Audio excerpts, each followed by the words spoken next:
124페이지 아래쪽에 보니까 MBS의 종류 있어 없어요? 있죠. 요게 이제 금융론 중에서는 제일 좀 까탈스러운 내용입니다. 내용인데 제 얘기 잘 들어보시고 이렇게 이제 정리하시면 됩니다. 이렇게 어쨌거나 요거는 우리 교재에는 392페이지였습니다. 393페이지. 자, 124페이지 맨 아래쪽에 주택저당담보증권의 종류 있어 없어요? 있죠. 요거는 우리 교재 어디라고요? 393페이지 이렇게 있습니다. 여기 있는데, 자, 지금부터 MB에서 종류를 공부할 건데, 그러면 이런 얘기를 먼저 해볼게요. 이쪽으로. 자, 그러면 신한은행이 얘들이 하는 일이 뭐예요? 얘들이 도대체? 얘들 하는 일은 얘네들 돈 요거는 실패했으니까 없애고 이렇게. 얘들이 하던 일은 뭐예요? 얘네들 돈 가지고 대출만 대행해 주죠. 맞죠? 그리고 그런 다음에 들어온 돈에서 삥 뜯고 넘겨주면 될 거 아닙니까? 이것만 하는 겁니다. 다시 할까요? 도대체 얘들이 하는 일이 뭐예요? 얘들 하는 일은 얘네들 일 대신만 해주는 거죠. 그럼 들어온 돈에서 삥만 뜯고 넘겨주는 거 아닙니까? 그죠? 그러니까 얘와 얘는 항통속입니다. 그러면 얘들이 직접 빌려주지 왜 얘 은행을 시키냐? 왜냐하면 금융공사는 전국에 지점망이 있어 없어요? 없죠. 그러니까 지점망이 많은 은행을 활용하겠다 그런 얘기입니다. 이해가 되겠나요? 그래서 결국은 얘와 얘는 한통속입니다. 그러니까 얘는 얘들의 뭐라고요? 그 시다발이다. 무슨 발이라고요? 시다발입니다. 하는 일 대신 해주는 거 아닙니까? 그리고 삥 뜯는 거 아닙니까? 그러니까 구조 자체가 이렇게 되는 겁니다. 이렇게 구조 자체가 이렇게 보겠습니다. 이렇게 그러니까 소비자, 그 다음에 MBS의 발행자, 이렇게 MBS의 발행자, 금융공사를 얘기합니다. 그 다음에 투자자 이렇게 구성되어 있는 겁니다. 투자. 그리고 자, 그러면 금융기관은 어디 있어? 은행들은 여기 있겠죠. 얘들 대신 해주는 거 아닙니까? 한통속이라 생각하시면 됩니다. 한통속. 얘들은 수수료만 챙기면 되는 겁니다. 이해가 되겠죠? 이렇게 구조 자체가 세 가지인데, 그리고 여기서 또 기억할 것은 요거는 요 지급보증은 우리나라에서만 이 정부 투자기관이 지급보증 해주겠다 그런 얘기지, 요거는 MBS의 본질이 아닙니다. 왜냐하면 미국 같은 경우에는 주로 이제 페니웨이라든가 프레드맥 이러한 어떤 기관들이 있는데 걔들은 주식회사입니다. 지급보증 이런 거 없어요. 그러니까 요걸 얘기할 때는 MBS의 종류를 얘기할 때는 우리나라에서만 IMF에서 벗어나기 위해서 지급보증 해준 거지 이거 본질이 아닙니다. 그러니까 지급보증 요거는 없는 겁니다. 이렇게 한 다음에 그냥 주식회사 상태로 팔면 나중에 보증 같은 거 없습니다. 이렇게 하는 겁니다. 그러면 요 세 가지 형태로 이제 구분할 수 있는데, MBS의 종류를 이렇게 세 가지 형태로 구분할 수 있는데, 세 가지 형태의 차이점에 가장 큰 차이점은 뭐냐면, 요거 돈을 빌려주면 뭐가 생겼다고요? 원리금권 저당금 생기죠? 요 권리를 어떤 형태로 이전할 것인가, 이거에 따라서 갈라지는 겁니다. 세 가지 형태로. 자, 그래서 이렇게 보겠습니다. 이 박스를 딱 그리면 무지 막지하게 복잡해 보이는데, 이렇게 자, 한 칸, 그 다음에요 두 칸, 세 칸, 이렇게 한번 볼게요. 이렇게. 그래서 요거는 그 약어로 좀 기억하셔야 됩니다. 왜냐하면 이 번역한 그 용어 자체가 교재마다 다 달라요. 다 다르기 때문에 상당히 헷갈립니다. 근데 약어는 또 똑같습니다. 약어는 그냥 약어로 자, MPTS다, 모기지 패스 뭐 이렇게 되는데 너무 신경 쓰지 마시고 그냥 MPTS다. 얘는요 MPB다. 이렇게. 얘는요 MPTB 이렇게 기억하세요. 이렇게. 자, 그리고 요거는요, 이거 뭐 굳이 번역하자면 얘는요 이체 증권 정도, 이걸요 저당 채권, 쟤는요 지불이체 채권 이렇게 되는데, 어쨌거나 이 세 가지의 차이점 중에 가장 중요한 게 요겁니다. 요 칸을 잘 이해하시면 됩니다. 이렇게. 그러니까 구조 자체가 소비자, MBS의 발행자, 투자자 이렇게 되어 있습니다. 소비자, MBS의 발행자, 투자자, 소비자, MBS의 발행자, 투자자 이렇게 되어 있는데, 자, 그러면 MPTS는 어떻게 하느냐면, 자, 돈을 빌려줬겠다. 어떻게 했다고요? 돈을 빌려줬죠? 그러면 뭐 어떤 권리가 생겨요? 원리금권 저당금 생겼죠? 요거를 완전히 누구한테요? 투자자한테 팔아치운 겁니다. 어떻게 했다고요? 팔아치운 겁니다. 이렇게 되겠죠? 다시 할게요. 자, 이쪽으로 멀리 가기 싫으니까. 자, 여기는 발행자고, 얘는 뭐라고요? 소비자. 요걸 그대로 그린 겁니다. 요걸 뭐라고요? 투자자 이렇게 되어 있는데, 자, 돈을 빌려주면 뭐가 생겼다고요? 원리금, 수취권, 저당권을 완전히 MBS에 실어서 팔았다 생각하시면 됩니다. 되겠죠? 이렇게 파는 겁니다. 이렇게 되겠나요? 자, 다시 할게요. 내가 얘한테 돈 빌려줬죠? 그럼 뭐가 생겼다고요? 원리금, 주권, 저당은 생긴 거 아닙니까? 이걸 다 팔아치운 겁니다. 그러니까 얘가 담보대출 해준 겁니다. 그리고 나는 쏙 빠지겠다는 얘기입니다. 이게 가장 전형적인 형태의 MBS입니다. 난 쏙 빠지겠다는 얘기인데, 근데 문제는 완전히 빠질 수 있나요? 완전히 뺄 수 없는 게, 얘와 얘는 알아요, 몰라요? 모르는 사이 아닙니까? 그러니까 얘는 원금이자 갚으면 여기다가 수수료 빼고 넘겨주겠다는 얘기죠. 이런 논리입니다. 그 다음에 돈을 못 갚으면요, 얘가 자 돈이 들어올 거 아닙니까? 그러면 그 넘겨주겠다는 얘기죠. 그대로 경매 처분해서. 이해가 되겠나요? 이렇게 되는 겁니다. 근데 얘는 아까 고정금리 제도로 하겠어요? 변동금리 제도로 하겠어요? 고정금리 제도라고 했죠. 그러니까 자, 이 고정금리로 해서 이렇게, 그러니까 이런 얘기입니다. 이쪽으로 올게요. 자, 얘는 원리금, 수취권과 저당권을 완전히 팔아치운 겁니다. 완전히 팔아치우고 자기는 쏙 빠지겠다는 얘기입니다. 근데 얘는 고정금리 제도라고 했죠. 고정금리로 해서 5%로 해서 빌려줬는데 나중에 한 2년 정도 지났더니 시장 평균 고정금리가 3%로 떨어졌습니다. 그러면 소비자 입장에서는 어떻게 하다 보니까 5%로 빌리긴 했는데 이걸 좀 당장 다른 애에서 빌리면 얼마라고요? 3% 싼 이자로 빌릴 수 있는 거 아닙니까? 에라 모르겠다. 다른 애에서 빌려서 보금자료는 갚을 수 있는 거죠. 조기상환 하려고 할 겁니다. 조기상환 하려고 하죠. 그러면 원리금, 수취권이 뭐예요? 이 사람한테 받을 돈을 다 누가 갖고 있어요? 이 사람이 권리가 있는 거죠. 이 사람이 주는 돈을 이 사람이 받을 권리가 있는 거 아닙니까? 그죠? 그럼 얘는 조기상환 했으면 넘기면 되는 거죠. 그럼 결국은 얘는 장기적으로 안정적 수익 얻으려고 여기다 투자했더니 한 3년 있다가 갚았다는 얘기죠. 그럼 닭 줬던 게 뭐라고요? 지붕처당골이 되는 겁니다. 그러니까 이거를 조기에 상환에 따른 위험, 이거 다 누가 부담해요? 투자자가 부담하는 겁니다. 누가 부담해요? 투자자. 자, 이번엔 거꾸로 해볼게요. 이번엔 시장 평균 고정금리가 7% 올랐다고 치자. 그러면 발행자 입장에서는 어떻게 하다 보니까 5%로 빌려주긴 했는데 이거를 당장 다른 사람한테 빌려주면 얼마라고요? 7% 높은 이자를 받을 수 있는 거죠. 근데 5%만 받으려고 하니까 발행자는 열이 받아요, 안 받아요? 받죠. 근데 받을 거 하나도 없습니다. 그러니까 7% 받을 수 있음에도 불구하고 5% 받았죠. 그러면 돈 받을 걸 다 누가 갖고 있다고요? 얘가 갖고 있는 거 아닙니까? 그냥 5% 그냥 넘기면 되는 거죠. 그러니까 이거를요, 기억나실래요? 모르겠는데 이자율 위험해집니다. 이거 다 누가 부담해요? 투자자가 부담하는 겁니다. 이해가 되겠죠? 자, 이번에는 요번에는 자, 한 5년 정도 지났더니 이쪽으로 올게요. 요거 좀 헷갈리네요. 5년 정도 지났더니 이렇게 볼까요? 자, 1억짜리 구입한다길래 최대 7천만 원까지 빌려줬는데 7천 빌려줬죠. 근데 5년 정도 지났더니 옆에 장래시장이 들어온 겁니다. 뭐가 들어왔다고요? 장래시장이 들어온 바람에 담보가치가 폭락했어. 했어, 안 했어요? 했죠. 그래 돈을 다 갚으면 상관없는데 못 갚는다는 얘기죠. 그러면 경매로 처분하려고 할 겁니다. 그럼 경매 처분에서 매각대금이 얼마 들어왔다고요? 3천만 원 들어온 겁니다. 들어왔죠. 그러면 저당권이 뭐야? 저당권은 물건 팔아서 회수할 수 있는 권리 아닙니까? 이걸 누가 갖고 있다고요? 얘가 갖고 있는 거죠. 그러니까 3천만 원 들어왔으면 그러니까 넘겨주면 되는 거죠. 그죠? 그런가 얘는 결국은 7천만 원 받아야 되는데 얼마밖에 못 받아요? 3천만 원밖에 못 받네요. 이거를요, 채무 불이행위험이다. 이렇게. 무슨 위험이라고요? 채무 불이행위험. 이거 다 누가 부담해요? 투자자가 부담하는 겁니다. 알겠죠? 예. 자, 그러니까 얘 같은 경우는 이렇게 모든 위험을 다 누가 부담해요? 자, 투자자가 부담하는 바람에 투자자 입장에서는 위험이 상당히 크다는 얘기죠. 네, 그래서 거의 안 팔렸던 겁니다. 어떻게 안 팔렸다고요? 거의 안 팔렸어요. 그래서 나온 게 요겁니다.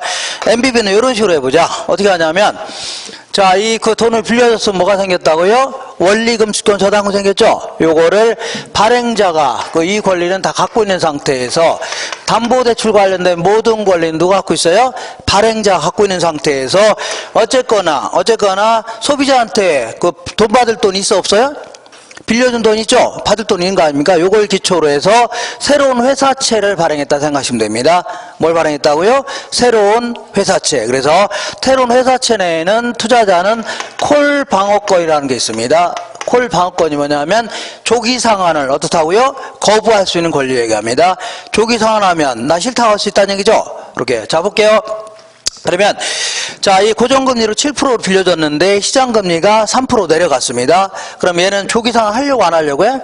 하려고 하겠죠? 이걸 넘기려고 했더니 얘가 뭐라고요? 노후할 수가 있다는 얘기죠? 그럼 결국은 얘는 조기 상환대금을 받은 상태에서 약속대로 30년 동안 계속 원금이자 줘야 되는 겁니다. 그러니까 결국은 조기 상환에 따른 위험을 누가 부담할까요? 자, 발행자가 부담하는 겁니다. 발행자. 결국은 이자율 위험도 결국 다 누가 부담해요? 발행자 부담하는 겁니다. 이번에는 자, 경매 처분했더니 어제가나 7천만 원 받을 걸 누가 갖고 있어요? 투자가 갖고 있는데 경매 처분했더니 3천만 원 들어왔습니다. 그래서 3천만 원 넘겨주려고 했더니 얘가 한다는 소리가 야, 이 사람아, 담보대출은 네가 해준 거고 나는 원래대로 7천만 원 다 달라고 요구할 수 있다는 얘기죠? 문 얘기하겠나요? 그러니까 얘는 3천만 원 들어왔지만 얘한테 얼마 줘야 돼요? 7천만 원 다 줘야 됩니다. 결국은 조기 상환에 따른 위험, 이거 다 누가 부담해? 죄송합니다. 채무 불이행 위험, 이거 다 누가 부담해요? 발행자가 부담하는 이런 형태입니다. 이렇게. 그래서 항상 요것만 잘 기억하시면 됩니다. 그러니까 원리금 수취권을 갖고 있는 자가 뭘 부담해요? 조기 상환 위험, 이자율 위험. 그다음에 저당권을 갖고 있는 자가 뭘 부담해요? 채무 불이행 위험 부담하는 겁니다. 되겠죠? 그러다 보니까 얘는 자, 상대적으로 발행자한테 다 위험이 몰려요, 안 몰려요? 몰렸다는 얘기죠. 그러다 보니까 이 투자자 입장에서는 위험이 상당히 작을 수밖에 없네요. 이렇게. 자, 그래서 위험이 전부 한 군데로 몰려요, 안 몰려요? 몰리죠. 그래서 나온 게 이겁니다. 이런 식으로 하면 권리 설정을 다 이런 식으로 해보자. 어디 가냐면 이 발행자가 이 저당권을 갖고 있는 상태에서 자, 투자자한테 원리금 수취권만 넘기는 이러한 형태를 뭐라고요? MPTB라는 겁니다. 그러니까 뭐 권리 설정 이렇게 할 수도 있다는 얘기죠. 이렇게. 그러면 항상 이렇게 볼게요. 자, 원리금 수취권을 갖고 있는 자가 조기 상환 위험이라든가 이자율 위험을 부담합니다. 이걸 누가 부담해요? 투자자가 부담하는 겁니다. 투자자. 그리고 항상 저당권을 갖고 있는 자, 이러자가 뭘 부담해요? 채무 불이행을 부담합니다. 이건 누가 부담해요? 발행자가 부담하는 겁니다. 이런 식으로 해서 위험을 반반씩 쪼갤 수 있다는 얘기죠. 맞아요, 안 맞아요? 맞죠? 그러니까 얘는 투자자 입장에서는 위험이 한 중간 정도가 되겠네요. 위험이 중간 정도. 자, 그러다 보니까 항상 대출은 위험에 따라서 이자율이 정되는 겁니다. 그러니까 요 셋 중에서 얘가 레이트에서 이자율이 가장 높다 해줍니다. 얘는요, 이자율이 가장 낮다. 얘는요, 이자율이 중간 정도다 해줍니다. 이렇게. 자, 그리고 요거는 들어온 돈을 곧바로 이체하기보다는 은행 직원들 바쁘죠? 그러니까 보통 이제 1개월 단위로 이체합니다. 얘는요 6개월 단위 이체하는데 그거는 뭐 중요한 게 아니고 요게 더 중요한 겁니다. 어떤 게 중요하냐면 이렇게 볼게요. 얘는 이렇게 볼게요. 요게 이제 7천만 원 빌려줬어, 안 빌렸어요? 빌려줬죠? 그럼 7천만 원 받을 권리 누가 갖고 있어요? 투자 갖고 있는 거 아닙니까? 갖고 있죠? 근데 이거를 얘 같은 경우는 전액을 다 발행했다가는 나중에는 못 줄 돈이 생길 수 있는 겁니다. 예를 들어서 7천만 원을 다 발행했다가는 나중에 3천만 원밖에 회수를 못 할 수 있죠? 그래도 얘한테 얼마 줘야 돼요? 7천만 원 다 줘야 될 거 아닙니까? 그죠? 그러니까 전액을 다 발행하면 돼요? 안 돼요? 안 됩니다. 그래서 전액을 발행하면 안 되고 요만큼은 남겨놓고 있어야 됩니다. 소비자한테 받을 채권액 중에 요만큼 남겨놓고 있어야 돼요. 요걸요 행여나 못 받을지 모르니까 요걸요 초과 담보다 해줍니다. 뭐라고요? 초과 담보. 이것도 마찬가지로 예를 볼게요. 얘도 발행자가 뭘 부담해요? 채무 불이행을 부담하죠. 그러니까 얘도 전액을 다 발행하면 돼요, 안 돼요? 안 됩니다. 자, 미래 받을 채권액 중에 일부는 남겨놓고 있어야 됩니다. 초과 담보를 유지해야 됩니다. 근데 얘를 보겠습니다. 얘는 미래 받을 돈 이만큼인데 이거를 전액을 다 발행해도 될까요, 안 될까요? 됩니다. 왜냐하면 들어온 대로 그대로 전달만 해주면 되죠. 1,000원 들어왔으면 1,000원 주면 될 거 아닙니까? 10,000원 들어왔으면요 10,000원 주면 되죠. 들어온 대로 그대로 전달만 해주면 될 거 아닙니까? 맞죠? 3,000원 들어왔으면 3,000원 주면 되죠. 3천만 원 들어왔으면요. 3천만 원 주면 되는 거죠. 그러니까 그대로 전달해 주니까 초과담보가 있을 필요 있어 없어요? 없다는 얘기입니다. 자, 그리고 이거는 전부 다 이제 채권입니다. 일종의 다르고요. 채권이요. 회사채입니다. 채권인데 이 그 부동산 학자들이 자꾸 쓸데없는 소리를 자꾸 많이 합니다. 그러니까 우리가 주식을 갖고 있으면 주식 투자자가 모든 위험을 다 부담해요, 안 해요? 하죠. 이것도 마찬가지로 담보대출과 관련된 모든 위험을 투자자가 부담할 거 아니냐. 그래서 약간의 지분의 성격이 있지 않냐 해서 지분형 MBS 이렇게 표현합니다. 무슨 형태라고요? 지분형. 근데 요거는 오리지널 회사채입니다. 회사채. 그래서 채권형입니다. 채권형. 그리고 얘는 반반씩 섞어놨다는 얘기죠. 그래서 이걸요 혼합형 MBS 이렇게 표현합니다. 혼합형 MBS 이렇게. 자, 그래서 요거를 이제 기억하셔야 되는데 큰일 났네 이거. 그러니까 이렇게 좀 기억하시면 됩니다. 얘는 MPT라고 적혀있어 안 적혀있어요? 적혀있죠. 그러니까 투자자가 다 부담하는 겁니다. 누가 부담해요? 투자자. 얘는 MBP라고 돼 있어 안 돼 있어요? 돼 있죠. 그러니까 누가 다 부담해요? 발행자가 부담하는 겁니다. 얘는 TB라고 돼 있어 안 돼 있어요? 돼 있죠. 반반씩 부담한다 생각하시면 돼요. 그죠? 요게 가장 중요한 겁니다. 다시 할게요. MPT라고 적혀서 안 적혔어요? 그러니까 투자자가 부담하는 겁니다. 다. 얘는요, MBP라고 돼 있죠? 다 누가 부담해요? 발행자. 얘는요, TB라고 돼 있죠? 그러니까 반반씩. 자, 이 발행자가, 뭐라고요? 채무 불이행위험. 투자자한테요, 원리금, 그러니까 조기상환위험, 이런 거 부담하다는 얘기죠? 이렇게 정리하시면 됩니다. 다시 해요? 할만하죠? 그러니까, 요 부분만 잘 정리하시면 됩니다. 항상 원리금 수취권을 갖고 있는 자가 뭘 부담해요? 조기상환위험, 이자율위험. 그 다음에 저당권 갖고 있는 자가요, 채무 불이행위험. 이렇게 부담합니다. 자, 우리나라에서는 IMF 초창기 때는 MBB 형태로 주로 발행하다가 근래 들어서는 MPTB를 약간 변형시킨 CMO 형태로 주로 발행하고 있습니다. 무슨 형태라고요? CMO. 이걸요, 다계층 저당 채권 이렇게 얘기하는데 얘는 얘하고 거의 똑같은 겁니다. 다 똑같은 거예요. 다만 MPTB가 요게 이제 모저당액입니다. 소비자한테 빌려준 돈이죠. 받을 돈 아닙니까? 이게 이제 여러 은행에서 자 이거 구입한 채권액인데 이게 한 2천억 정도 끌어모아서 자 요거를 이제 발행하는 거 아닙니까? 요 미래 받을 돈을 근거로 해서 모저당 해줄게요. 애초에 빌려준 돈. 이걸 기초로 해서 MPTB 같은 경우는 주로 한 개의 만기로 주로 발행합니다. 어떤 만기라고요? 하나의 만기로 발행하는 데 비하여 이 CMO는 그야말로 이 만기를 이렇게 쪼개서 여러 가지 형태로 발행할 수 있겠네요. 이렇게 쪼개서 1년 만기, 2년 만기, 3년 만기 이런 식으로 그 다음에 뭐 20년 만기 이렇게 발행할 수 있죠. 그죠? 그러니까 요거를 하나하나 쪼개진 거를 트렌치라는 표현을 쓸게요. A 트렌치, B 트렌치, C 트렌치 이렇게 해서 마지막 걸요 Z 트렌치 이렇게 얘기합니다. 이런 식으로 해서 이 만기가 짧은 거는요 이자율이 좀 낮습니다. 만기가 긴 거는요 이자율이 높겠네요. 이렇게 발행하는 거 아닙니까? 왜 이렇게 발행하냐면 투자자한테 선택의 폭이 넓어질 수가 있는 겁니다. 예를 들어서 삼성전자가 TV를 한 가지 형태만 만들어 팔면 이거 싫어하는 사람 있어 없어요? 있죠. 그러니까 약간씩 모양을 좀 달리하면서 다양한 형태로 만들 수 있어 없어요? 있죠. 그러면 소비자의 욕구를 더 많이 충족할 수 있다는 얘기입니다. 이것도 마찬가지로 투자자한테 다양한 어떤 포트폴리오 구성할 수 있도록 도와주겠다는 얘기죠.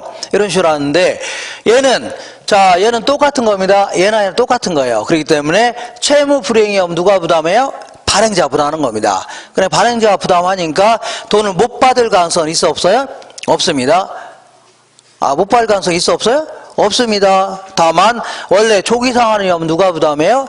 투자자가 부담하는 거 아닙니까? 그죠? 근데 얘는 돈이 들어오면 만기가 짧은 놈부터 채워나가는 형태입니다.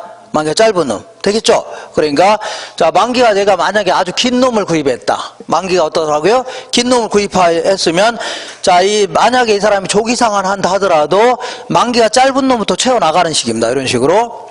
그죠? 아무리 조기상환 하더라도 돈을 못 받을 가능성은 없죠? 그리고 얘는 만기가 긴 놈이 갖고 있으면 만기에 맞춰서 그러니까 만기 동안 내가 다 왜 원금이자를 그대로 받을 수 있는 거죠. 아무리 조기상환 하더라도 만기가 짧은 놈도 채워 나가요 안 나가요? 나가는 바람에 내가 원래대로 내 만기대로 원금이자 다 받을 수 있어 없어요? 있다는 얘기입니다. 그러니까 얘는 만기가 길 경우에는 콜 방어가 가능하다 이렇게 표현합니다. 콜 방어권이 있다기보다는 뭐라고요? 콜 방어, 조기 상황 하더라도 끝까지 나는 다 받아낼 수 있는 거죠. 이해가 되겠나요? 그걸요, 콜 방어가 가능하다 이 표현합니다.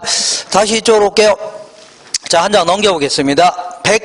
126페이지에 보시면 맨 위에 주의 있어 없어요?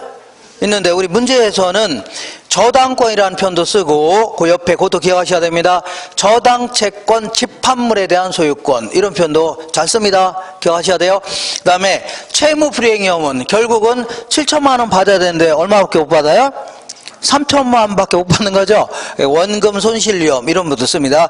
그 다음에 콜 방어권이 뭐예요? 조기 상환을 거부할 수 있는 권리, 이걸요 콜 방어권 이렇게 얘기합니다. 자, 우리 그 문제집을 보겠습니다. 문제집에 250페이지 잠깐 보겠습니다.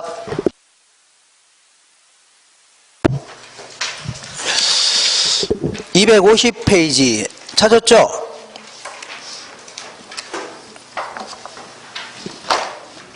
자, 이쪽으로 오겠습니다. 250페이지 다음은 MBB 4번부터 먼저 볼게요. 부동산 금융과 관련된 설명 중 틀린 것은 MBB의 투자자는 자, 최초에 자, 밑줄 쳐볼게요. 주택 저당 채권 집합물에 대한 소유권. 말 더럽게 기네요. 자, 요거를 한마디로 저당권 해줍니다. 뭐라고요? 저당권. 그러니까 투자자는 자, MBB는 발행자가 저당권을 갖고 있는 거죠. 그러니까 투자자는 저당권을 갖지 않는다. 맞습니다. 그 다음에 2번 볼게요. 한국주택금융공사는 보유하고 있는 주택저당채권 집합물을 기초로 하여 주택저당증권, 이걸 MBS라는 겁니다. 현재 MBS를 발행하고 있습니다. 발행하고 있다. 금융공사에서는 MBS를 이렇게 표현합니다. 주택저당증권. 자, 세 번째 볼게요. MPTS는 요걸 얘기합니다. 요거는 지분형 주택저당증권으로, 지분형이라고 했죠? 지분형 주택저당증권으로 관련 위험이 다 누구한테 이전한다고요? 투자자한테 이전합니다. MPT라고 했죠? 그 다음에 4번 볼게요. 영모기지로는 아까 얘기한 대로 주택연금을 얘기하는데 얘는 한국은행에서 채권 형태로 발행하는 게 아니라 얘는 시중은행에서 취급하는 겁니다. 어디서 취급해요? 시중은행에서 취급하는데 금융공사가 보증을 서겠다 그런 얘기지. 자, 그런 얘기입니다. 5번 볼게요. CMO의 발행자는 자, 보세요. CMO는 자, 이 발행자가 저당권 갖고 있죠? 그러니까 자, 발행자는 주택저당채권 집합물에 대한 소유권을 갖는다. 밑줄 쳐볼게요. 주택저당채권 집합물에 대한 소유권, 요걸요 저당권 해줍니다. 저당권 집합물을 영어로는 full 이렇게도 표현합니다. 뭐라고요? full. 인제 full하면 인재들 뭐 하는 거 있죠? 요걸요 인제 full이다 해줍니다. 이렇게. 자, 그러면 이번에는 자 5번 볼게요. 5번에 다음은 MBB에 대한 설명이다. 적절치 않은 것은 MBB는 채권형 MBS로, 얘는 채권이라고 했죠? 채권형 MBS로 6개월 단위로 주로 이제 지급합니다. 들어온 돈을 6개월 동안 모아놨다고 지급하고 이런 형태인데, 자, 얘는 이자율이 높아, MPT에서는 높죠? 얘는 위험이 작으니까 이자율이 낮습니다. 수익률은 낮다 해줘야 되겠네요. 그러니까 MPTS보다는 수익률이 낮으나 뭐는 가능하다고요? 콜 방어권이 있습니다. 맞습니다. 그 다음에 2번 볼게요. MBB의 투자자는 자, 밑줄 쳐볼게요. 대출채권 집합물에 대한 소유권, 요걸 저당권 해줍니다. 저당권. 그러니까 2번에 투자자는 저당권을 갖는 것은 아니다. 맞죠? 그러니까 발행자 갖고 있잖아요. 그게 맞네요. 이렇게. 세 번째 볼게요. MBB의 발행 규모는 얘는 초과담보가 있어야 돼요? 없어야 돼요? 있어야 되죠. 그러니까 저당채권 총액보다는 발행액이 작습니다. 자, 그래서 읽어볼게요. MBB의 발행 규모는 주택저당채권의 총액보다는 작아야 됩니다. 초과담보가 유지돼야 돼요. 그러니까 맞습니다. 4번에 발행기간이 자신이 발행한 채권에 대하여 새로운 상환액을 지불하기 때문에, 새로운 회사채를 발행했다고 했죠. 새로운 상환액을 지불해야 되기 때문에 모저당의 차입자와 투자자 간에 현금 흐름이 연결되지 않는다. 그러니까 얘는 3천만 원 들어왔으면 얘는 얼마 줘야 돼요? 7천만 원 다 줘야 되죠. 현금 흐름이 연결돼야 한대요? 안 되죠. 그죠? 이거 조기 상환하게 돼도 그대로 넘겨주면 안 되죠. 그러니까 현금 흐름이 연결돼야 한대요? 안 돼. 얘는 들어온 대로 그대로 넘어가는 거죠. 현금으로 연결되는데 5번 볼게요. 주택저당채권이 가진 대출채권의 상환으로부터 발생되는 원리금 수취권에 대한 권한만을 투자자에게 매각하는 방식이다. 원리금 수취권만 투자자한테 넘기는 거는요, MPTB입니다. 뭐라고요? MPTB예요. MBB가 아닙니다. 아, 예. 자, 보세요. 원리금 수취권만 여기 맨 끝에 투자자한테 매각한다고 했죠? 그러니까 이거는요, MPTB지, MBB가 아닙니다. 지금 MBB에서 물어보는 거 아닙니까? 그러니까 이게 틀렸네요. 5번이 틀렸습니다. 이렇게 해서 문제 나오면 이렇게 물어봅니다.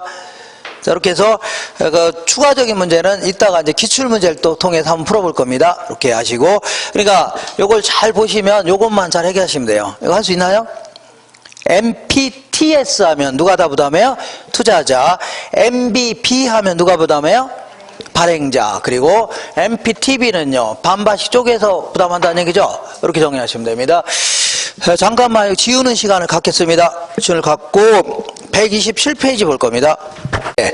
자, 우리 교재는 406페이지 있을 겁니다. 406페이지 있으니까 시간 남으시면 읽어보시고, 그렇지 않으면요, 제가 얘기하는 거 있죠? 요것만 잘 들으시면 됩니다. 자, 신탁이라는 게 뭐예요? 신탁이라는 것은 믿고 탁 맡기는 걸요, 신탁한다 해줍니다. 이렇게. 여기는 크게 이제 두 가지 형태가 있는데, 먼저 부동산을 믿고 탁 맡길 수도 있네요. 여기. 예를 들어서 내가 너무 바쁘니까 내 부동산 좀 잘 관리해달라고 맡길 수 있어, 없어요? 이런 관리 신탁 해줍니다. 그 다음에 내 부동산 좀 잘 좀 처분해달라고 맡길 수 있는 거죠. 이걸요, 처분 신탁 해줍니다. 신탁회사한테. 그 다음에 이런 경우도 있습니다. 대출을 일으키는 방법은 크게 두 가지인데, 은행에 가서 직접 담보 잡히고 돈 빌릴 수도 있지만, 신탁회사한테 가서 맡기죠. 그럼 걔들이 수익증권을 줍니다. 그러면 수익증권을 들고 가서 은행에서 돈 빌릴 수도 있는 겁니다. 이런 걸요, 담보신탁이다 해줍니다. 근데 거의 대부분은 어떤 게 대부분이냐면, 내가 평생을 농사만 지어왔는데, 자, 내 땅이 도시적으로 바뀌었다는 얘기죠. 그럼 나도 건물을 짓고 싶은데, 문제는 내가 건물을 지어본 적 있어, 없어요? 없죠. 그러니까 내 건물 좀, 내 토지 좀 잘 좀 개발해달라고 맡길 수 있는 거 아닙니까? 이걸 뭐라고요?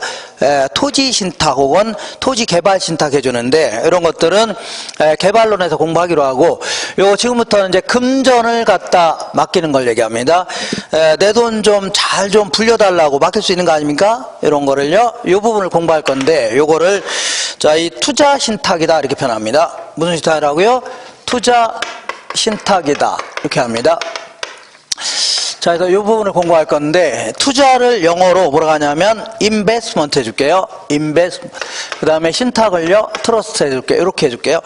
이 부분을 공부할 겁니다. 이걸 공부할 건데, 요거는 이제 우리 주변에 있는 아까 얘기한 미래에셋이라든가 아니면 삼성자산운용 이런 거 있죠. 한국투자신탁, 한화투자증권 이런 거를 뭐 투자신탁사다 줄여서 투신사 해줍니다. 투신사. 얘네들은 우리 같은 사람들한테 이제 투자자들로부터 돈을 긁어 모읍니다. 이렇게. 자, 이렇게 해서 모은 자금을 얘들 펀드 이렇게 해줄게요. 펀드. 얘들 말로는 펀드 이렇게 표현합니다. 뭐 번역하자면 기금 정도로 번역할 수 있는데, 요걸 가지고 이제 주로 이제 주식에 주로 투자합니다. 어디라고요? 주식. 그래서 만약에 주가가 무진장 올랐다 그러면 얘들은 수수료 빼고 넘길 돈이 많아지는 겁니다. 주가가 폭락했다 그러면 아예 원금도 전부 회수를 못할 수도 있는 겁니다. 이런 식으로. 그런다고 해서 얘가 여기 가서 항의할 수 있어, 없어요? 없습니다. 왜냐하면 얘들이 뭐라고요? 그럼 맡기지 말든가 이렇게 나올 거 아닙니까? 그러니까 요거는 자기가 직접 투자하려면, 자기는 주식에 대해 잘 알아요, 몰라요? 잘 모르니까 얘들한테 전문가한테 맡겼을 뿐입니다. 그러니까 직접 다 투자한 겁니다. 이런 형태를 다 뭐라고요? 지분금융입니다. 뭐라고요? 지분금융. 자, 직접 다 투자한 거죠. 빌려준 게 아닙니다.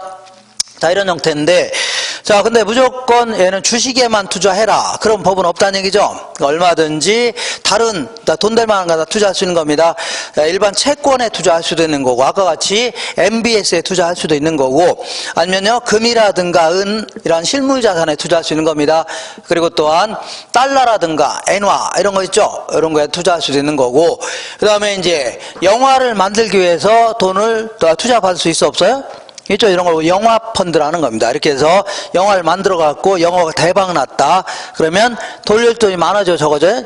많으시죠? 이런 형태를요, 영화 펀드 해줍니다.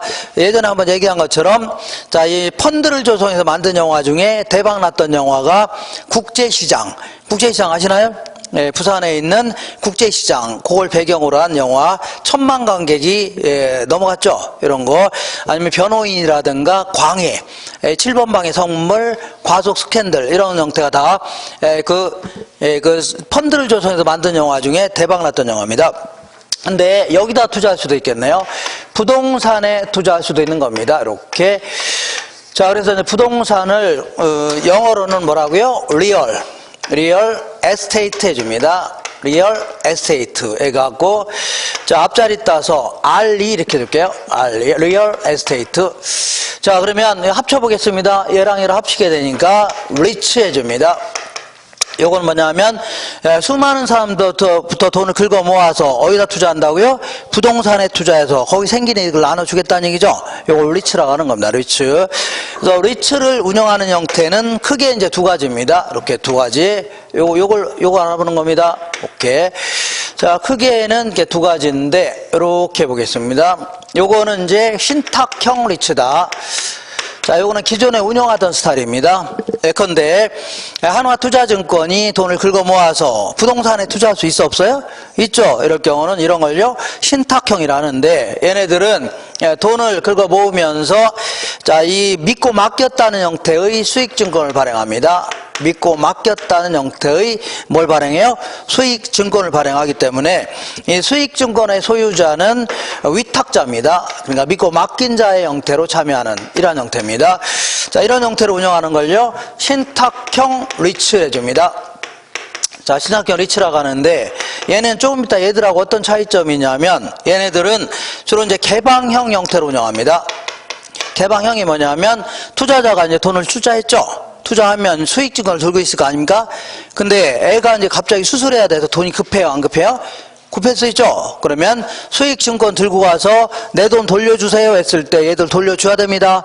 그러니까 투자자들의 환매 요구에 응해야 됩니다. 뭐 기한의 손실은 뭐 얘들이 부담할지 모르겠지만 어쨌거나 다 뭐라고요? 자, 돌려줘야 돼요. 이런 형태를요 개방형이라는 겁니다. 투자자의 환매 요구에 응해야 됩니다. 그리고 얘네들은 위탁자의 형태로 참여하기 때문에 주주는 아니죠. 그러니까 주주총회에 참석할 수 있어 없어요? 없습니다. 그러니까 나름대로 경영권 행사는 불가능합니다. 이런 형태. 요거는 예컨대 자, 아까 얘기한 하나투자증권이 돈을 긁어 모아서 부동산에 투자했다. 그럴 경우는 요 법에 따라 규제를 받고 있습니다. 자본시장과 금융투자에 관한 법률이 있죠. 요 법에 따라서 규제를 받고 있습니다. 근데 지금부터 얘기하는 것은 회사형이라고 하는데, 회사형, 요거는 2001년서부터 부동산 투자 회사법이라는 게 제정되면서 부동산 투자 회사법에 따라서 설립된 회사입니다. 이걸요 회사형 부동산 투자 신탁해 줍니다. 요거는 아까 얘기한 대로 A라는 기업은 B한테 외상으로 팔고 B는 C한테 외상 팔고 C는요 대기업들한테 외상으로 팔죠. 근데 대기업이 97년도 1월 달부터 무너지기 시작했던 거죠. 한부철강이 무너지면서 연쇄부로 이어진 거 아닙니까? 그 이후로 해태라든가 산미, 진도, 진로, 뉴코아, 한신공영 뭐 이런 거 있죠. 뭐 기아자동차 할 거 없이 줄줄이 망했던 겁니다. 그러니까 국민경제가 박살날 거 아닙니까? 그죠? 그래서 자, 그럼 만약에 볼게요. 만약에 대기업들이 갖고 있는 뭐 본사 건물 같은 거 이런 거 본사 건물이 30층이 뭐 필요합니까? 4개층이면 충분하죠. 근데 만약에 이걸 누군가 사줄 수만 있다면 얘들은 돈이 들어와 안 들어와요? 들어오죠. 그럼 얘들도 살아나는 거고, 그 다음에 연쇄부도 막을 수 있어 없어요? 있었다는 얘기입니다. 근데 문제는 이 당시에는 모든 기업이 힘들었기 때문에 2천억, 5천억짜리 부동산은 사줄 수 있는 기업이 없었다는 얘기죠. 그렇지 않나요? 그래서 2001년서부터 부동산 투자 회사법이라는 게 제정되면서 이렇게 우리 같은 사람한테 펀드를 조성해서 기업한테 조성하는 게 아니라 우리 같은 일반인들 있죠. 일반인들한테 펀드를 조성해서 이렇게 지금부터 이러한 기업을 법정관리 화의 대상 뭐 이렇게 표현하는데, 법정관리 대상이라든가 화의 대상 이런 것들은 제가 5월달 6월달 간단히 얘기할 겁니다. 지금은 그냥 이렇게만 하세요. 망하려고 하는 회사 있죠. 망하려고 하는 회사들의 부동산을 구입하도록 유도했다는 얘기죠. 이게 바로 요 제도입니다. 요 제도. 얘네들은 자금 조달을 용이하게끔 하려고 주식을 발행하도록 하고 있습니다. 그러니까 당연히 주식을 발행하니까 주식 투자자는 당연히 주주의 형태로 참여하는 겁니다. 주주. 또 이런 형태로 운영하는 걸요, 회사형 리츠해줍니다. 회사형 부동산 투자 신탁해 주는데, 얘들과 어떤 차이점이 있냐면 얘네들은 폐쇄형 형태로 운영합니다. 무슨 형태라고요? 폐쇄형이다. 자, 무슨 얘기냐면, 돈을 투자한 자가 주식을 갖고 있을 거 아닙니까? 근데 돈이 급해요. 급해서 얘들한테 쫓아가서 내 돈 돌려주세요 했을 때 얘들은 돌려줄 필요 없습니다. 그러니까 주주들의 환매 요구에 응할 필요가 있어 없어요? 없다는 얘기입니다. 그죠? 그러니 큰일 났네. 얘가 수술해야 되는데 돈이 급한데. 그래서 얘네들은 거의 대부분 자, 상장을 시키도록 하고 있습니다. 증권시장에 뭐라고요? 상장. 그러면 자, 상장을 시키게 되면 돈이 급하면 어떻게 하면 돼요? 주식 팔아치우면 되죠. 굳이 여기 가서 아쉬운 소리 할 필요 있어 없어요? 없다는 얘기입니다. 이런 식으로 주식을 발행하는데, 이런 어쨌거나 주식을 발행하는 형태를 뮤추얼 펀드 이렇게 표현합니다. 뭐라고요? 이런 표현이 있습니다. 주식을 발행하는 형태로 돈을 조달하는 걸요, 뮤추얼 펀드 해줍니다. 이렇게 어쨌거나 폐쇄형이고, 얘네들은 주주의 형태로 참여합니다. 어떤 형태라고요? 주주. 그렇기 때문에 주주총회에 참석할 수 있어 없어요? 있죠. 그럼 나름대로 의결권 행사가 가능합니다. 그러니까 경영권 행사가 가능해요? 불가능해요? 가능하다는 얘기입니다. 이런 형태. 자, 요거는 요렇게 해서 운영하는 것은 뭐라고요? 부동산 투자 회사법에 따라서 규제를 받고 있습니다. 그래서 부동산 투자 회사법에 따라 규제를 받고 있다고 해서 부동산 투자 회사 이렇게도 표현합니다. 무슨 회사라고요? 부동산 투자 회사이다. 이렇게 얘기합니다. 자, 지금부터 우리가 공부해보려고 하는 것은 이 제도를 좀 공부해보려고 하는 겁니다. 부동산 투자회사. 그래서 부동산 투자회사의 업계 1위가 어디냐면, 자, 예전에 했지만 코람코 자산신탁입니다. 코리아 어쩌고저쩌고 한 거 아닙니까? 이걸요, 코람코 자산, 앞자리 따는 게 유형 아닙니까? 코람코 자산신탁. 그래서 요거는 업계 1위예요. 업계 1위. 자, 이 부동산 투자회사 중에 시장 점유율 1위입니다. 이 회사예요. 자, 이 회사는 이제 투자자들로부터 돈을 모아갖고, 이렇게 이제 이 부동산에 투자하는 거 아닙니까? 이렇게. 그러니까 거기서 투자해서 생긴 이득을 나눠주겠다. 그런 얘기죠. 그죠? 근데 문제는 얘네들이, 자, 어디가 최대 지분을 갖고 있냐면, 자, 한일은행이라든가 상업은행, 지금은 우리은행으로 바뀌었는데, 이 은행이 최대 지분을 갖고 있는 이런 회사였습니다. 그죠? 부실의 극치를 다니는 회사인데, 이렇게 돈이 들어왔으면 얘들이 여기에다 배당 안 하고 엉뚱한 데 쓸 수 있어 없어요? 있죠. 그래서 우리는 원칙적으로 이렇게 해볼게요. 니네는 원칙적으로 이렇게 SPC라는 특수목적 회사를 설립해라. 자, 스페셜 퍼포스 컴퍼니다 해주는데, 얘네들은 거의 대부분은 페이퍼 컴퍼니로 운영합니다. 자, 이건 서류상으로 존재하는 회사라는 얘기죠. 아니, 회사가 분명히 있는데 무슨 서류상 회사냐? 왜냐하면 얘와 얘는 별도로 회계 처리하려고 하는 겁니다. 이걸 독립채산제다 해줍니다. 그리고 대외적으로는 회사 이름도 따로 있습니다. 다른 식으로 움직이겠다는 얘기죠. 이렇게. 자, 이런 형태로 하겠다. 그래서 우리는 여기다가 돈을 투자하겠다. 이 돈 가지고 부동산에 투자해서 엉뚱한 데 쓰지 말고 우리한테 배당한 데 쓰라는 얘기죠. 이런 형태로 움직입니다. 자, 그래서 이 코람코 자산신탁, 지금은 이제 우리은행에서 지분이 바뀌었습니다. 지금은 이제 LF라고 해서 주식회사 LF가 뭐냐면 옛날에 LG 패션이죠. LG 패션이 이제 그 LG 그룹에서 빠져나와서 LG 패션 그룹 해갖고 LF라고 이제 바뀌었습니다. 얘들은 이제 닥스라든가 아니면 뭐 힐레스? 힐 뭐 있잖아요. 그러는가 뭐 타운젠트, 그다음에 또 뭐 좀 이런 거 있죠. 이런 거 있습니다. 그런 게 있는. 어쨌거나 이게 몇 개 한 대여섯 개의 유명 브랜드를 갖고 있는 그룹입니다. 이렇게. 요게 이제 얘들이 이제 인수했습니다. 요거를. 그러니까 여기 누가 인수했냐 시험에 안 물어봅니다. 네. 자, 어쨌거나 코람코 자산시탁인데 여기 이제 쭉 들어가면 SPC라는 리치가 쭉 나올 겁니다. 쭉 나오는데 여기 회사 이름들입니다. 이름이에요. 맨 먼저 코크랩 1호다. 이게 회사 이름입니다. 코리아 어쩌고 하면서 이거는 이제 2002년도경에 투자자들로부터 돈을 긁어 모아서 이 당시에 법정 관리에 들어갔던 한화 있죠, 한화. 그 장이동에 있는 한화 본사 건물하고 그다음에 자, 한화가 인수했던 대한생명 빌딩이 있습니다. 여의도에 있는 거 63 빌딩이죠. 요것도 이제 구입했던 겁니다. 그래서 2,300억 정도에 투입해서 5년 정도 운영하다가 3,500억에 매각했던 겁니다. 무지막지한 이익을 남겼죠. 그래서 배당률이 거의 40%가 육박하는 엄청나게 대박이 났던 겁니다.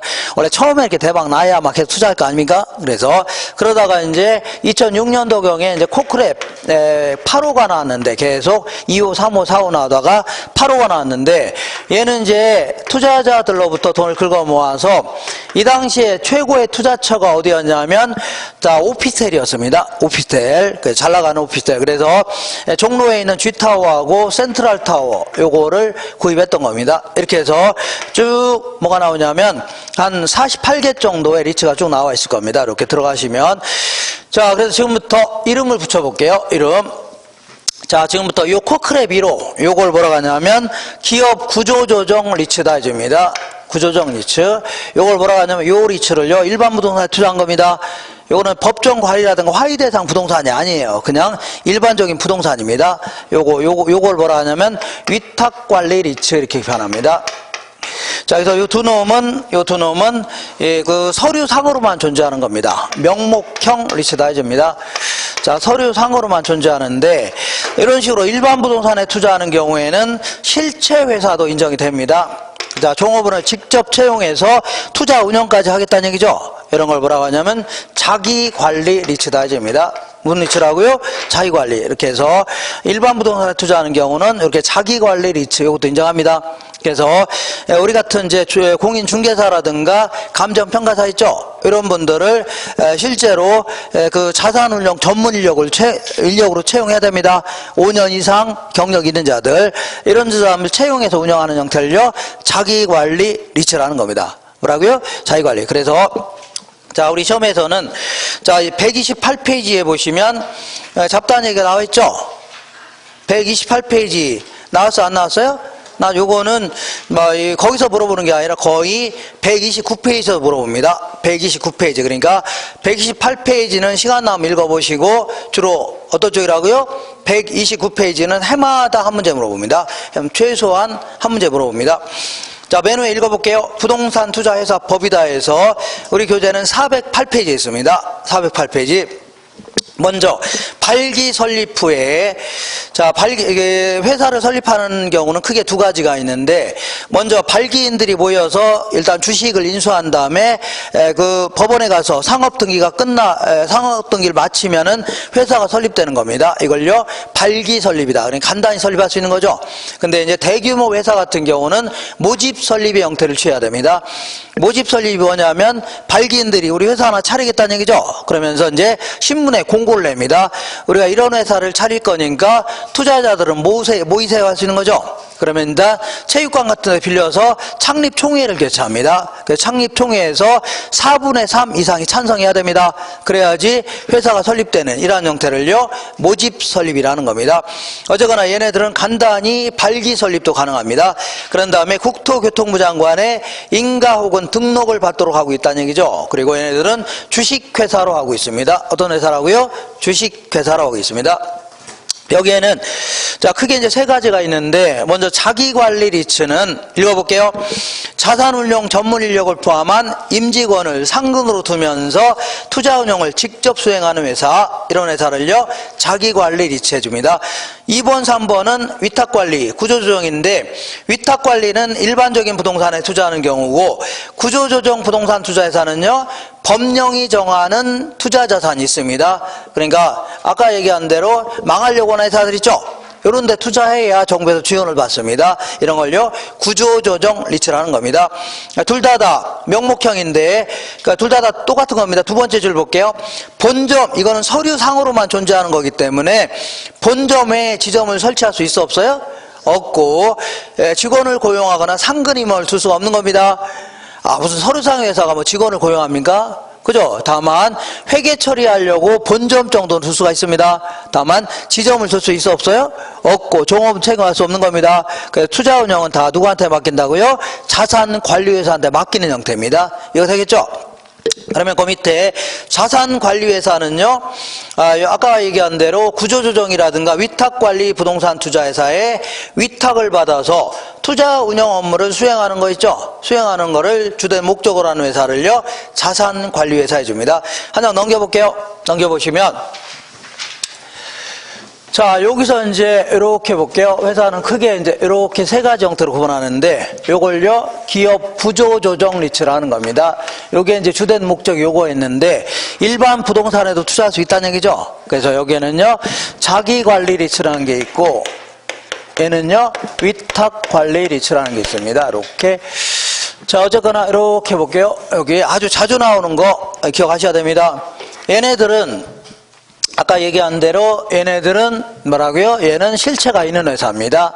얘는요, 자, 서류상으로만 존재하는 회사입니다. 서류상으로만 존재하고, 그리고 옛날에 이거 전부 다 국토교통부 장관의 인가를 받도록 하고 있었는데, 지금은 얘들은 인가 받아야 됩니다. 얘네들은요, 등록 요건만 갖추면 등록만 해도 돼요. 등록만 해도 됩니다. 이런 식으로. 자, 그리고 요 설립 시에 자본금이 있는데, 설립 시에는 자금 조달을, 설립을 용이하게끔 하려고, 자, 얘는 5억 이상만 있어도 설립이 가능합니다. 이렇게. 얘는요, 3억 이상만 있어도 설립이 가능해요. 요거는 설립을 용이하게끔 하려고 하는 거고, 영업인가 후 6개월이 지난 경우 있죠? 이럴 경우는 추가 증자를 통해서 주식을 추가로 발행해서 돈을 더 끌어다 놔야 됩니다. 그래서 얘는 자 70억 이상은 만들어 놔야 됩니다. 얘는 얼마라고요? 50억 이상은 만들어 놔야 됩니다. 이렇게. 그래서 요거 아주 자주 물어보니까 기억하셔야 돼요. 자, 그래서 57은 얼마요? 57은 35죠. 이렇게 57, 35 이렇게 57, 35 이렇게. 그 다음에 거기 보시면 배당이라고 해서 얘네들은요 50% 이상은 배당해야 되고, 얘네들은요 배당 가능 이익이 생기면 90% 이상은 배당해야 됩니다. 근데 요거 자기관리 리츠 같은 경우에는 50% 이상 배당하는 거 있죠? 요거는 2018년도 말까지만 이런 규정을 뒀습니다. 근데 제가 요 책을 나눠드린 게 작년도 말에 나눠드렸거든요. 혹시 또 계속해서 부칙에 따라 연장할지 몰라서 그냥 놔뒀는데 그런 규정 없더라고요. 엊그저께 들어갔는데. 그래서 요거는 2018년 12월 30일이 지났죠? 지났어 안 지났어요? 지났으니까 얘는 이렇게 지우시고 다시 90%로 바꿔놓으셔야 됩니다. 몇 프로라고요? 90%. 그러니까 자, 셋 다 뭐라고요? 90% 이상 다 배당해야 됩니다. 배당해야 되고, 그 밑에 보시면 자, 현물 배당도 가능합니다. 자, 이 돈 벌어서 현금으로 배당하는 걸요, 현금 배당이 됩니다. 근데, 그 부동산 같은 걸로 배당할 수 있어 없어요? 있죠, 이런 걸요? 현물 배당이라는 겁니다. 현물 배당. 그리고, 그 밑에 자기관리 리츠 이렇게 표현이 있어 없어요? 리츠 있죠? 거기에 뭐라고 있어요? 50% 이상 배당 및 적립 가능하고 90% 미만 배당 시 특별결의 이렇게 돼 있어 안 됐어요? 됐죠? 그거 이렇게 하세요. 전부 다 이렇게 빨간색으로 다 금을 그세요. 다 없애버리셔야 됩니다. 요게 이제 2018년도까지만 이런 규정을 뒀던 겁니다. 근데 2018년 지났어요? 안 지났어요? 지났죠? 그러니까 다 없어진 규정입니다. 없어졌어요. 그 다음에 이번에는 한 사람이 주식을 대부분 갖고 있으면 회사를 좌지우지할 수 있는 거죠. 그렇기 때문에 자, 얘네들은 1인당 주식 소유 한도 규정이 있습니다. 그러니까 얘네들 50%를 초과해서 소유하면 안 됩니다. 주주 1인 및 특수관계자 하면은 뭐 배우자라든가 부인 같은 분들이죠. 그런 생각하시면 됩니다. 합쳐서 자 50%를 초과해서 소유하면 돼요, 안 돼요? 안 됩니다. 근데 얘들은 국가 발전에서 좋은 일 하고 있는 거죠. 그러니까 이런 규정 제한이 없습니다. 이렇게. 그 다음에 얘네들은 발기 설립이기 때문에 발기인들이 주식을 인수해도 되는 겁니다. 다만 얘네들은 그거보다 먼저 얘네들은 공모 규정을 두고 있습니다. 그러니까 일반인들, 우리 같은 사람들도 주주로 모셔야 됩니다. 그래서 영업인가 후 2년 이내에는 30% 이상은 우리 같은 사람들한테 주주로 모셔야 돼요. 되겠죠? 근데 얘들은 그런 규정 없습니다. 이렇게 하시고, 자, 지금까지 한 게 이제 자주 물어보는 겁니다. 숫자를 다 기억하셔야 됩니다. 숫자 기억하시고, 그 다음부터는 자, 한번 읽어볼게요. 투자 대상은 얘네들은 부동산의 70% 이상 투자해야 됩니다. 그리고 아무래도 여러 가지 자금의 유동성을 높이기 위해서 갑자기 배당 자원이 부족할 수도 있기 때문에 이 유가증권으로 부동산 관련 유가증권으로 10% 이상은 갖고 있어야 됩니다. 그죠? 그리고 얘들은 정부에서 상당한 지원을 해주고 있습니다. 그러니까 법령이 정하는 구조조정 부동산 있죠? 아까 얘기한 대로 법정 관리라든가 화의 대상이라든가 이런 거 있죠? 이런 거에 자 70% 이상은 투자해야 됩니다. 이렇게. 그 다음에 얘네들은 이걸 일반 니츠라고 할게요. 일반 니츠는 이 국내에 있는 부동산은 1년 내에 처분하면 안 됩니다. 근데 국외에 있는 부동산은요, 자, 이 회사들도 지들도 뭐 법을 뭐 정할 수 있어 없어요? 헌법식으로 정할 수 있죠. 정관이라는 겁니다. 그러니까 정관으로 정한 기간 내에는 팔으면 안 됩니다. 근데 얘네들은 나 좋은 일 하고 있으니까 얘네들은 처분 제한은 없습니다. 이렇게. 그 다음에 자, 내가 어떤 회사를 설립하는데 자, 우리는 한 5년 동안만 운영하고 해산하겠다. 이런 경우는 없겠죠.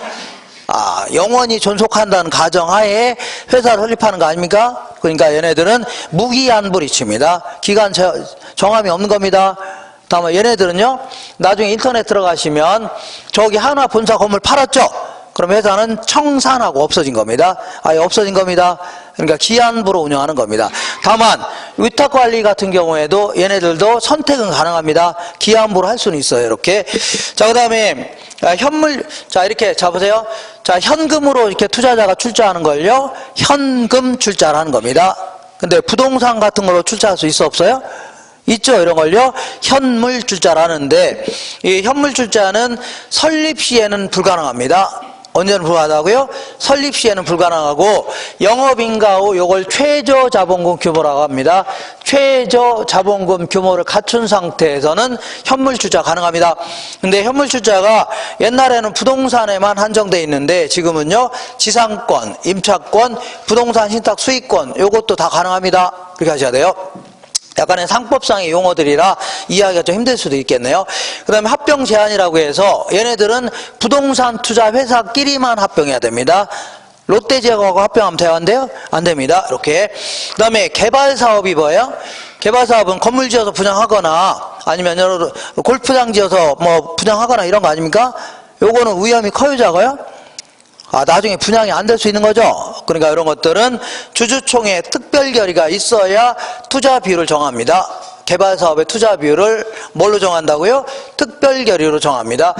주주총회 참석해 보신 분들은 아시겠지만 여기는요, 보통 결의라는 게 있고 뭐가 있어요? 특별 결의 이런 게 있는데, 보통 결의는요, 출석한 주주의 주식수에 과반수가 찬성해야 됩니다. 과반수가 찬성해야 의결되는 겁니다. 이게 찬성이 되는 거예요. 과반수라는 게 뭐야? 반이 초과돼야 됩니다. 반이 초과돼요. 예를 들어서 어떤 회사가 총 1000주를 발행했다. 그러면 500주가 찬성하게 되면 이거는 찬성이 안 되는 겁니다. 500주가 초과돼야 돼요. 501주가 찬성해야 됩니다. 이걸요, 보통 결의해 줍니다. 그 다음에 특별 결의는요, 3분의 2 이상이 찬성해야 됩니다. 상법상 3분의 2 이상. 자, 그래서 어쨌거나 개발 사업의 투자 비율은 특별 결의를 요합니다. 이렇게. 그 다음에 얘는 돈을 투자할 테니까 부동산에 투자하라는 얘기지 무슨 문어발식으로 다른 기업의 주식을 막 구입하라는 얘기는 아니죠. 그래서 다른 회사 주식의 10%를 초과해서 취득하면 안 됩니다. 그 다음에 차입이라든가 사채 발행은 돈 빌리는 거 아닙니까? 이거는요, 자기 자본의 2배 이내에서만 가능합니다. 다만 특별 결의가 있다면 몇 배까지라고요? 10배까지도 가능합니다. 그 다음에 어떤 경우에든 취득세는 50%를 감면해 줍니다. 다만 법인세는 자기 관리는 요거는 과세합니다. 과세요. 그렇지만 위탁관리라든가 구조조정은 감면해 줍니다. 되겠죠? 감면해 줘요. 자, 우리 교재가 아니라 문제집을 보겠습니다. 문제집의 265페이지.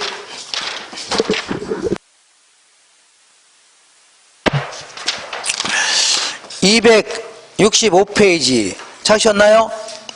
읽어볼게요. 1번 보겠습니다. 1번. 부동산 투자 회사법상 규정에 관한 설명으로 틀린 것은 부동산 투자회사는 영업인가 후 최저자본금 이상을 갖춘 후에는, 자, 아까 현물출자 있죠? 현물출자는 영업인가 후 최저자본금 이상을 갖춘 상태에서는 가능하다고 했죠?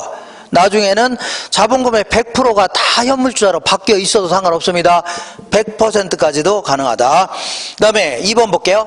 자기관리 부동산 투자회사의 1인당 주식 소유 한도는 발행주식 총수의 100분의 50을 넘으면 안 되죠? 50%를 초과하면 안 됩니다. 세 번째 볼게요.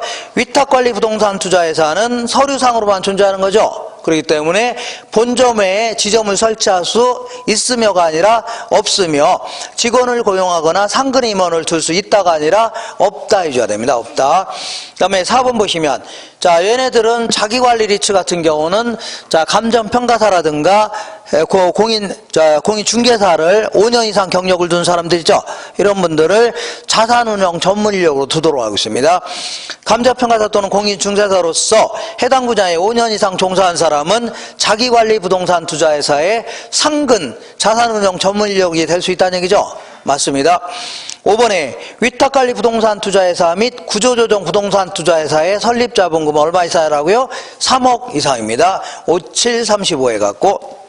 2번 볼게요. 우리나라 부동산 투자회사에 관한 설명으로 틀린 것은, 자기관리 부동산 투자회사는요 실체가 있는 회사이고, 구조조정 부동산 투자회사는요 명목상으로만 존재하는 회사입니다. 서류상 회사예요. 이번에 자기관리 부동산 투자회사의 설립자본금은요 5억 이상이다. 5735라고 했죠. 세 번째 볼게요.